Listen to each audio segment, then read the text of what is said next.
day to you. It is June 2028. Stay with me now, once upon a time. It is June 2028. This is the making of the John Batchelor Show, 2 years hence. I'm joined by my colleague of many years, Jim McTague, former Washington editor of Barron's Magazine, now a novelist in Lancaster County. June 2028, springtime. The flowers are everywhere in my part of Connecticut, and so in Lancaster County. The daffodils have peaked, the tulips have peaked, and the big stuff is coming, the lilies and the gardenias. Wonderful. Except we read in the morning news, unemployment is at 10.2%. 2 years from now. The S&P 500 has fallen 38% from its 2026 high. 38%. That's more than a correction. That's more than a bear market. That is a catastrophe. A negative feedback loop is said to have led to massive white-collar layoffs, which collapses consumer spending, and aggressive AI adoption has hollowed out the American economy. There you have it. Worst case scenario as imagined in 2026 by something that is now famous, if not infamous, called Citrini Research. This is not make-believe. When Washington read this report, a thought experiment, the sell-off began. It's been days now and it continues. What are they selling? The good stuff, the software, the companies that do plotting for delivering services, trucking, airplanes, boats, ships in all directions, and then the white-collar jobs associated with that. Why? Because the robots, the AI, the Anthropic, Claude, Claudette, or Grok, Ara, they do the job much better with no rest period, no raises, nothing. Just keep the tech centers lit up. Mr. McTague, a very good evening to you. I thank you very much. I've given you the précis for even a perma-bear couldn't go this far. Good day to you, Jim. Good day, John. Yeah, that was a horror movie, which I don't buy at all. I'm actually an optimist going forward because I've used AI in my own life, and it's helping me produce new product. You know, I call myself an authorpreneur. That is really a wonderful term, a neologism for a self-published author. I self-publish. So I'm coming up with new products to publish in less than an hour. Really good product using AI. So what do I see in the future? I don't see this grim scenario with, depression era armies of unemployed lining up in bread lines. What I do see is brainy, imaginative people. Remember that the United States has more college-educated people than any country in the history of the world. We have a lot of smart people, and I think they'll find new uses of AI which actually create jobs. Now, the programmers created a monster that will put them out of work. But for the rest of us, it will impel us towards profitable solutions to the most persistent, expensive, disturbing problems in our society. So I'll give you an example. Tax bills are out now from the states and the localities, and the biggest cost is education. I see the AI as a teaching assistant, improving the educational achievement of our students in elementary and high school, reducing the costs because there will be no need for remediation. And actually, there might be less classroom time, and improving the makeup of our society. That's, so I'm very I see it in medicine. I see it in agriculture and food production. Just count the problems facing the country today and imagine that somebody comes up with a solution. It's going to be a money-making idea. So it's a new economy that we really can't grasp now. And I think when you see the doomsdayers, the end of the world is nigh, and the market reacts as swiftly as it did, that's an investment opportunity. The National Bureau of Economic Research working paper published this month surveyed 6,000 executives across 4 countries and found that 70% of the firms right now actively use AI. 80% reported no impact on employment or productivity over the past 3 years. They're using it, and they've not been disrupted. The firms also predicted that over the next 3 years, the technology will boost productivity by 1.4% and shrink employment by 0.7%. That is not a shocking number in either direction. Those firms span the entire economy, and specific sectors face far more aggressive competition from automation. Automation is the old-fashioned word. Mhm. I mentioned, Jim, something that is not in this essay. There's more to say. And what's not in this essay is that AI makes mistakes and admits to it when you challenge. Example, these last days, I use Anthropic, I use Google's LM Notebook, I use Grok for entertainment. And Anthropic is my publisher. It does a very good job. It has a neat interface. It does not read audio files. That's Google Notebook. But I take the reading of the audio files and submit it to Anthropic for copy editing. That's all. I don't ask Anthropic to actually think.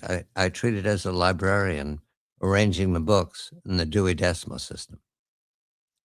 So while I was finishing The Business of One Night, segments that are podcasted, all of a sudden I double-took and saw that the 9th segment of the show was now said to be the 16th segment, and there was more scrambling going on. I couldn't believe it at first. I thought I'd made a mistake.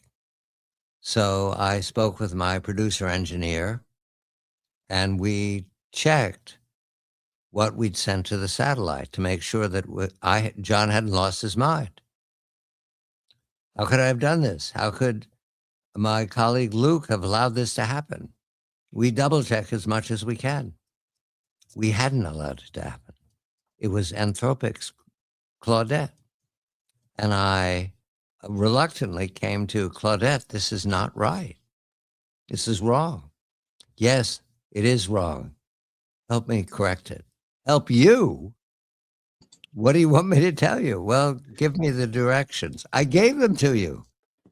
You made this up. I had an accusatory tone, Jim, because I was shocked. I spend a lot of money every month for Anthropic. It's not resenting the money. It's kind of like implicit in this is I'm not asking you to do much yet. We'll grow. We'll come up with AGIs in which everything is up from the moment I stop speaking on the show to the podcast being produced. AI is capable of doing all that. It's all online. But I continued to pepper Claudette with my doubts about how this had happened. Claudette, explain this. How could you have scrambled this? They don't go together. You can see that. Yes, I see that. Tell me what to do. She kept asking me to tell her what to do. Now, Jim, imagine that scenario at scale, and we're dealing with aircraft. Jim, the work ahead is to watch the watchers, correct? It is. I just want to add something that I just thought of when you look at the doomsday scenarios. If everybody believed that the end of the world was coming and that a giant skid was going to go through the workforce, nobody would lend anybody money. The credit card companies would have taken back your credit cards yesterday. the banks would be shutting their loan windows. It's not happening. And to your point, the imperfection of AI is one reason. We need humans. The other reason is robotics. I think it'll be 30 or 40 years before you have an automaton that is useful. I mean, the human brain is so complex, and our ability to grasp, to touch, to feel, I mean, it's just so sophisticated. We have billions of neurons in our brain. These robots are crude toys at this point. So again, I think the predictions of armies of unemployed people, there might be a short-term impact for a year or two until smart people seize the opportunities. There could be temporary disruptions. We talked in past broadcasts about the Luddites in England who were displaced by the looms, and they reacted by destroying the looms. And the British government reacted by destroying the Luddites. I mean, we could have civil unrest in this country. The country is very inflammable right now. But I think long term, life will be better for everybody. I come to the fact that we're not speculating. The market has been selling prized equities for days. Salesforce, look at the hit it's taking, Jim. Salesforce is one of the great innovations of the internet and has been successful because it works so hard for the companies that pay its fees and is being pounded by a hypothetical that you and I just spoke of as doubtful. Doubtful certainly by 2028, doubtful in the immediate future, perhaps forever doubtful. The human brain is likely reproducible.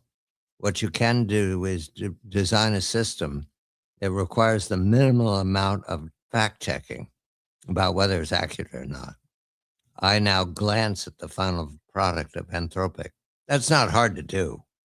I just wasn't doing it because it hadn't occurred to me that Claudette could make such a simple mistake. That's not hard to build in, and in fact, we're creating jobs here. So is AI, let me put it this way. Can I treat AI as the transformation I underwent as a novelist? There was a day that I had a IBM Selectric. I think the production number was in 1960. In other words, it would have been on the desk of JFK's White House. There I was in the 1980s using it because I was a novelist. You don't have money, you don't have resources, and somebody sold you an old IBM Selectric as on the cheap because they didn't want it around the house. Okay, I typed 1, 2 novels on it. Physical labor, Jim. Even a Selectric machine requires a lot of muscle to keep going when you've got a 150,000 word manuscript. And then suddenly the PC showed up. And I thought to myself, am I going to make this transformation? Well, I did over time because I had to save my money. And I bought an early version of IBM. And it was a miracle to me. All of a sudden, easy to make corrections, easy to scan, easy to find words. And the printer was accompanying it much better than I could ever type. But Jim, it was profound for me at the time, but it wasn't really profound. I was taking a system that worked and replacing it with a system that worked not better, but differently. Does that make sense as to what we're going through, or am I being too rosy about this? Now, at the present time, it's an additional item in your toolbox. Now, how does it change my life? Like I said, I'm an authorpreneur. I've self-published 3 novels. I'm on number 4. When I say authorpreneur, I write, I edit, I format, I go out and hire somebody to do a cover. I do the whole 9 yards myself. So with AI, it speeds up the process. It's the same process. It's just faster and more efficient. So, and it hasn't put me out of business. It's actually, I think, brightened my opportunities moving forward. And I think corporate America sees the same thing, that, this is a new pair of running shoes for its employees. It'll, pick up the pace, but it doesn't necessarily mean that they're going to need thousands of fewer employees. To your point, I know people who work at Salesforce. I ran into a young woman who has 3,000 clients that use one of their communications internal corporate communications products. So Salesforce hasn't suddenly collapsed.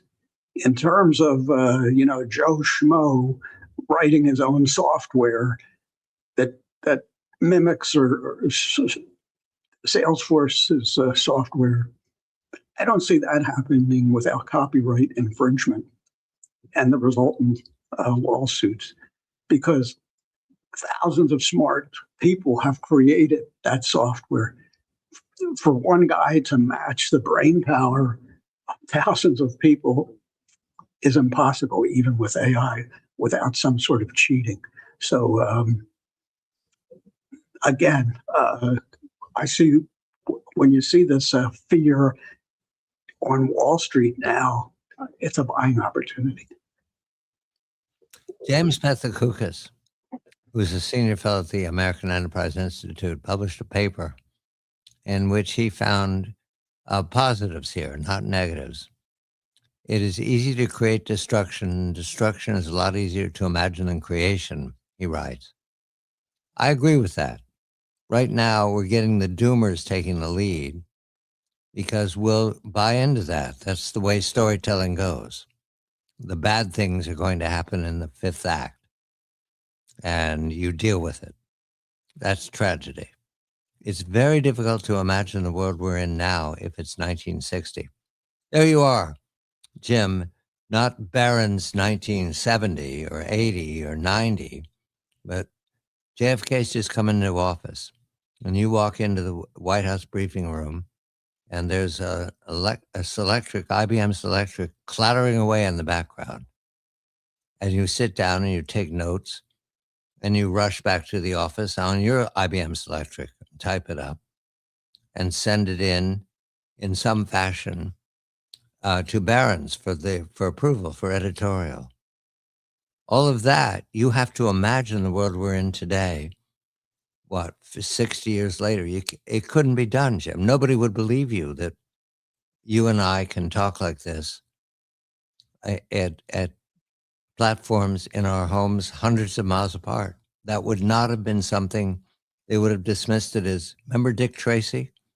He had a watch that communicated with other people in the force as they closed in on strange-looking monster gangsters.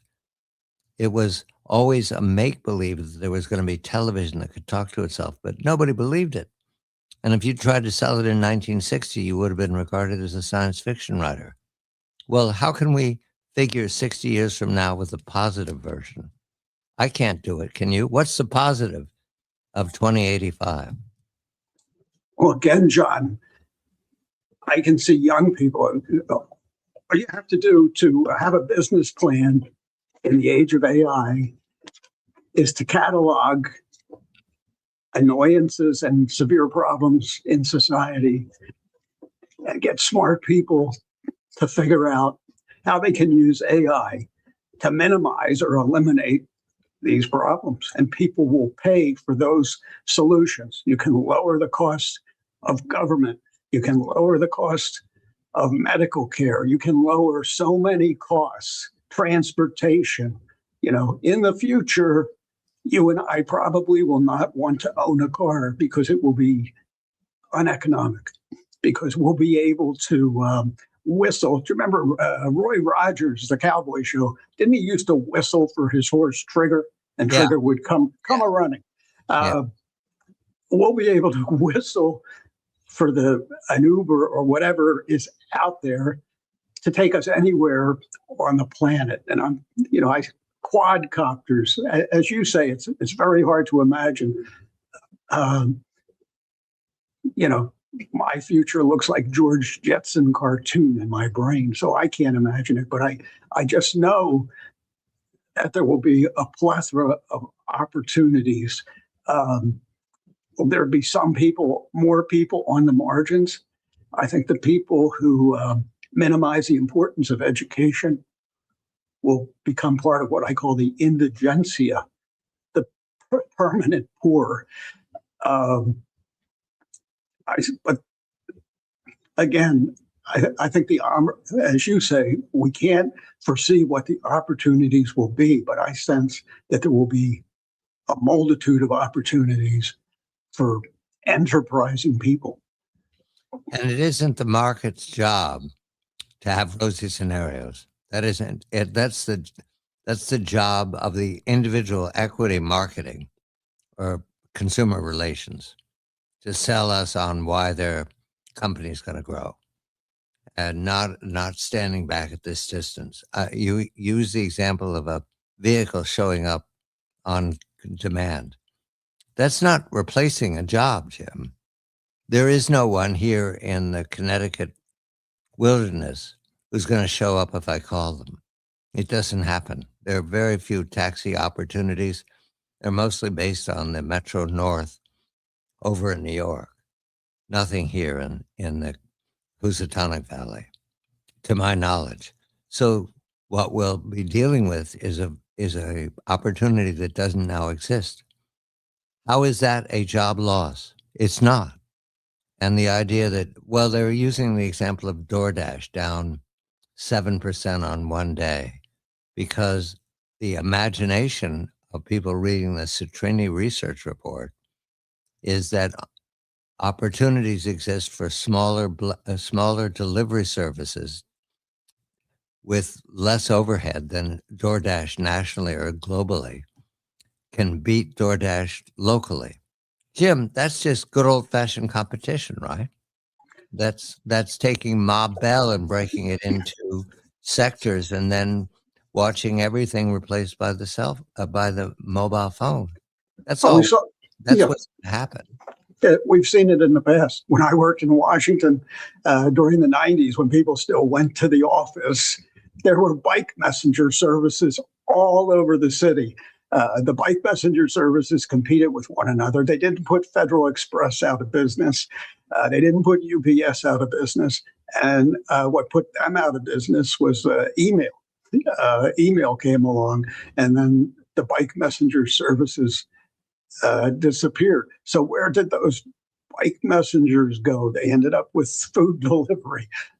Um, the economy is elastic, it's vibrant, and I just don't see the total destruction, the nuclear impact on our economy from AI.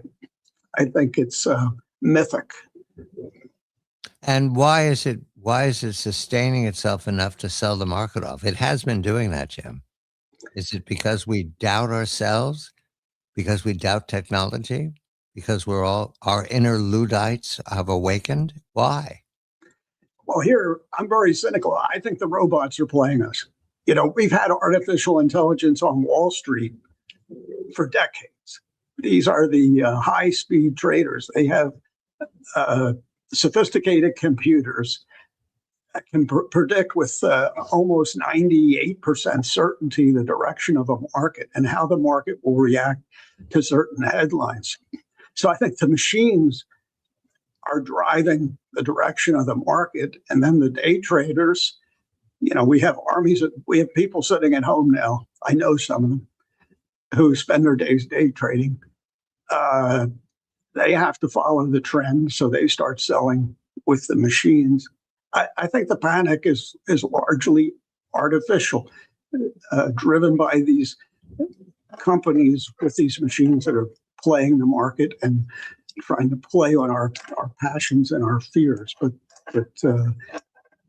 overall, as I said, if it was a real threat, nobody would lend anybody money. That hasn't happened. All right, let's look at the possibility that what we're dealing with here is surveillance. Is that going to limit the growth or the possibilities of AI?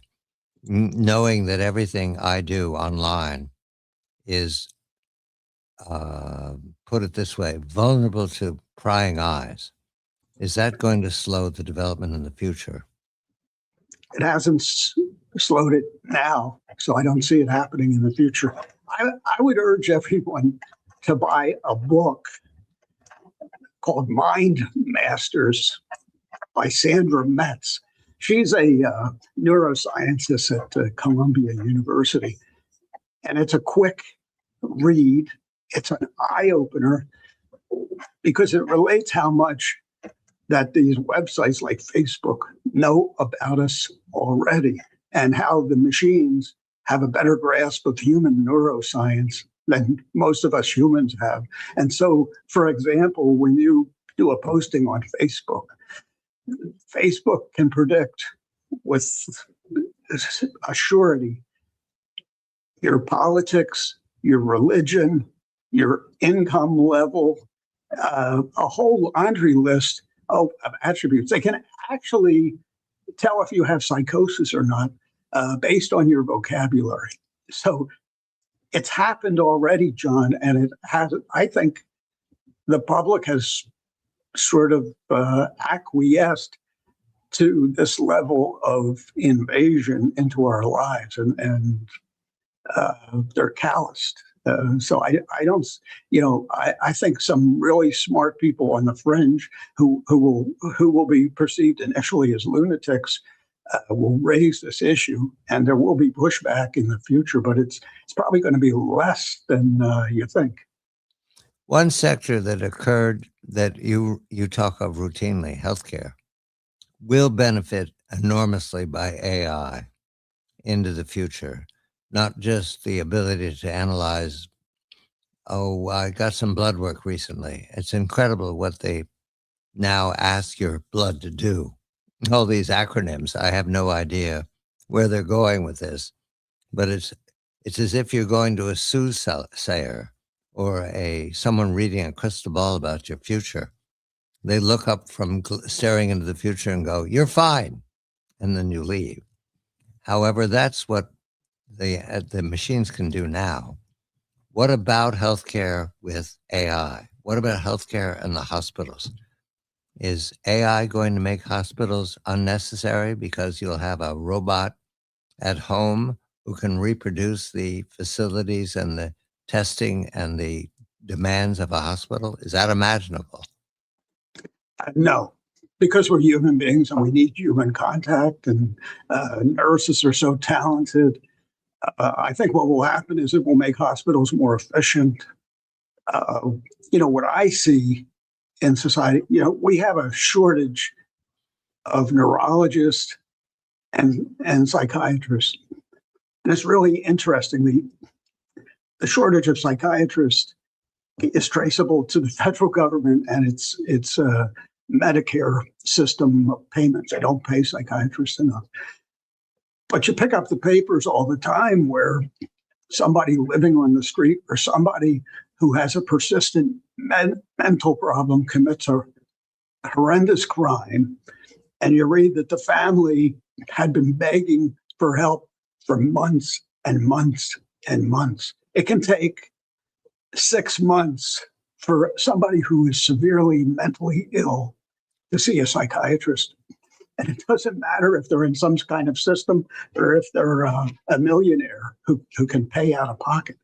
It's just that there aren't enough psychiatrists. So I think like AI can become an early intervention, and that will save costs and improve society. That's just one example. You have experience with healthcare now. It's struggling to find people who can do the job. It's struggling to pay for them, both by the consumer and by the system of Medicare, Medicaid, private insurance. It is growing. We know that in employment. That's one of the areas of employment that's growing. Is AI making the growth, contributing to the growth? Is AI limited? Does AI in any way augment the future of healthcare? I see it augmenting. I don't see any impact now, except because of the pervasive fear that we have now about AI. I talk to a lot of younger people who are going into nursing, men and women. A lot of men, 5 years ago, they would never have thought of entering nursing, but they are now because they're looking for job security. So that's bolstering the supply of skilled people into the health system. But I think in the future, AI's promise is to keep us healthy and keep us out of the hospitals. And that's a good thing because we have enough hospitals. They're very expensive to build and to run. So I think AI will probably have us maintain just enough hospitals to treat the severely ill, but it will keep most of us on a healthy path. And that will save the economy billions of dollars. A colleague of mine, one more story. This is an AI broadcast. Jim and I are telling anecdotes. We don't have any statistics to back this up, but one more story. A colleague of mine, very well educated, very successful author, journalist, investigative reporter, now finds himself drifting into asking Claude for impossible to answer questions just to see if he's thought this through. In other words, using Claude, this is Anthropic, as a way of reorienting your thinking about a project or a dilemma. And I mean, mysteries of life, why this is happening or why we don't have this answer. And Claude or Claudette is sophisticated enough to be sympathetic to the question, not answer it, but organize it in a fashion, yes, I see what you're asking. I don't have enough information in this. And he finds that sustaining, reminding him he hasn't missed anything. It's a quandary. Now, I can see that developing into a dialogue as you go through your workday. I don't see a negative there. I see a voice that you don't have. You don't have to wander into the next room and find a colleague to say, "Hey, am I crazy or is this something weird?" You can talk to Claude about it. I recommend that, Jim. Working alone, you and I have worked alone for decades, and having Claude come in and say, "Yeah, it's a puzzle. I don't know what to do," makes me feel better. How about you? I use Gemini because it's free and I'm a penny pincher. Gemini allows me for a period of time to mold it into a character who I call Professor Know-It-All. And we carry on a dialogue. And Professor Know-It-All is very polished. So when you ask a question, you get a broadcast quality answer in an artificial voice that sounds more human than my voice. I always ask Gemini, what is your source for this information? And I was researching the history of a drug. I asked Gemini, where did you get this information? And it came back. It just shocked me because it had read translation of an ancient Egyptian papyrus. It had read an Arabic medical text from the 1500s. It had read documents that I had no knowledge even that they even existed. And then, of course, modern sources, pharmaceutical associations, you name it.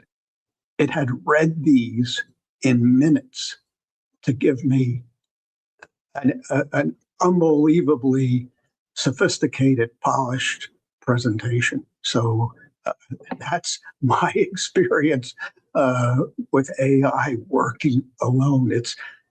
I have a colleague that knows everything. Yes, I see that. I've got to ask specific questions. The better the question, the better the answer. I also see the fact that we're entertaining the possibility of the positive. So we'll stay there with the positive. No more doom loop. This is the making of the John Batchelor Show with Jim McTagg. Jim, because it's the making of the show, I'm going to check on something on your system. Would you go to that gear at the bottom of the page that you did before? Yeah, I've been muting my mic when I'm off camera, but you want me to go to audio? No, you see your screen. At the bottom is a red box. Next to the red box. Yeah, I see the gear. All right, So click on the gear. Mhm. All right, and it has a list of items. Mhm. Click on audio. Okay. What do you see checked off and what is not checked off? I have echo cancellation, reduce mic background noise, and automatically adjust mic volume. They're all checked. Good, thank you. You can close that. And Now, then, I use NVIDIA Broadcast, and I've also used noise reduction on NVIDIA Broadcast. So and your microphone, you're on your microphone this morning, correct? yes, am I coming in? Let me make sure I have it's turned on. I'm on my mic. I did a mic check before the show. It sounded all right at this end. I don't know what it sounds like at your end. I want to make sure you're on your mic. I can't hear you now. All right. Come back to me. Are you there? Wow. I just lost your audio. And why is that? What'd you press? I'll have to go back here. I'm here. I'm hearing a distortion. That's what I'm after. You sound muted to me, John. I don't know what happened. Well, I'm not muted. You are. How's this now? Now I can hear you. All right. Now I want you to check your microphone. Mhm. Because it occurs to me that there is something in this that suggests we're getting your mic through your computer and not through your mic. Go off your mic and onto your mic, the microphone of the computer. Can you do that easily? Unplug the mic. I don't know that I have a mic on the computer turned on now. So if I unplug the mic, you probably won't hear me. Well, I'd have to change the settings on my broadcast studio. All right, let's go to your broadcast studio because I think your settings are not accurate. Okay.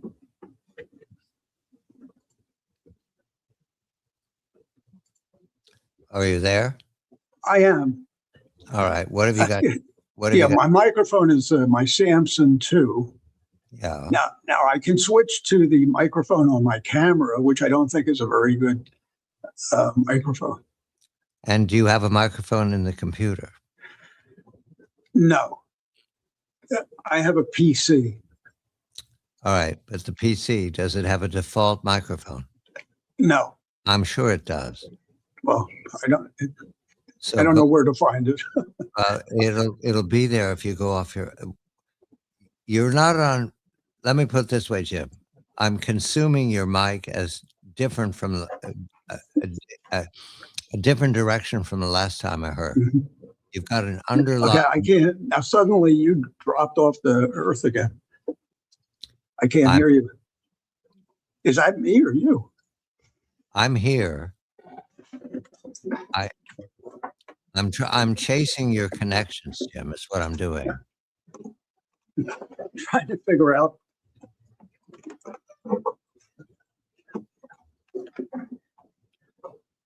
I'm here. Do you hear me now? Did you click something? I can't hear you at all now. Well, go off and come back. All right, see if I can. Oh, now I can hear you.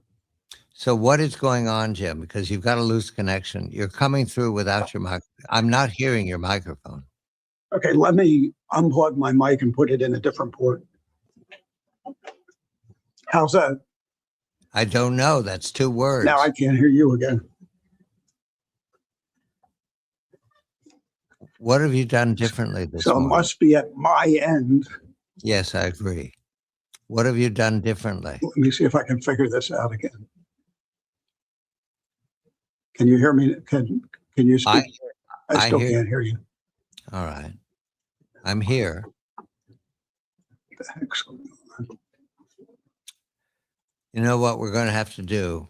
When you hear me again, I'll tell you. We're going to have to go to the alternative communication, which is Zoom. Can you hear me yet? Nope. Still fussing. Beg pardon. So it just switched to my camera microphone. Yes. Can you hear me now? You're muted. You're now muted. Yeah, I just unmuted. All right. Now, how does that sound? That's what you've been using, Jim. You didn't Okay. switch to it. You've been on it. You were never on your mic. Well, I don't know how you did this.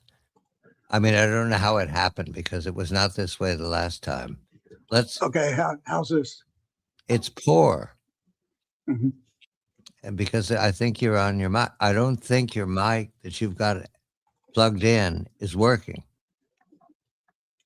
So it goes to the default. I'm sure our audience is extremely puzzled Yeah, as to what we're doing. This is the making of the John Batchelor Show, and I'm seeking a remedy for all yeah, the different. you're right. It's for some reason it's not showing up on my system. All right, Jim, we'll take this up later via Zoom. I don't want to exhaust our audience with finding a connection. Yeah, the computer is not finding my Samsung microphone for some reason. Yes, that's what I suspected. We did our So I'm conversation. plugging and unplugging. Jim, you've got to reboot. Listen to me, Jim. And okay, we'll do this offline. All right, I lost you again. Yes, Come now back. You're back. All right, listen to me. We're going to end the broadcast, and I'm going to connect to you on Zoom, and we'll take up the search for your mic on Zoom. Okay. Okay. So stay there. Jim McTague, former Washington editor of Barron's.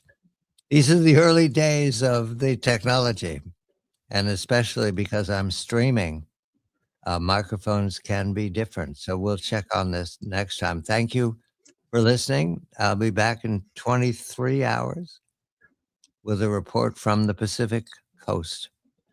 Pacific Watch will be here. This is the making of the John Batchelor Show, and here comes the music.